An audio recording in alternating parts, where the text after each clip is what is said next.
severe stroke. While on his deathbed, he immediately sent a messenger summoning his son, Prince Murad, from Amasya, so that he could, in his lifetime, seat his son on the throne. But before the prince could reach the capital, on May 26, 1421 CE, Sultan Mehmed I succumbed to his injuries. After Mehmed I's death, his vizier Bayezid and his personal staff concealed the news for nearly 42 days, and they did not allow anyone to learn of the Sultan's demise until after the prince had arrived in the capital. In the spring of 1421, near the verdant forests of Bursa, Mehmed's body was interred alongside the previous Ottoman sultans in the city of Bursa.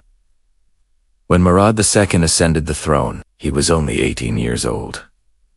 After his enthronement, his accession was proclaimed in the subject states, and new treaties were concluded with many of them. While Prince Murad had now become the Ottoman Sultan, the ambassador of the Eastern Roman Empire came to congratulate Murad II in the city of Bozabaza, Bosnia, i.e., a city he had reached. The Romans preferred to see his uncle Mustafa on the throne rather than the young prince, since Mustafa, being Sultan Bayezid, Yildirim's son, and Murad's uncle, was in Emperor Manuel's hands. For this reason, Sultan Murad feared that Emperor Manuel might revive his uncle against him and plunge the empire once again into civil war. Taking advantage of the new sultan's youth, the ambassador demanded certain lands, but Sultan Murad firmly rebuffed the Roman envoy and expelled him from court. Soon after, the rebel Prince Mustafa seized all the Ottoman territories in Europe.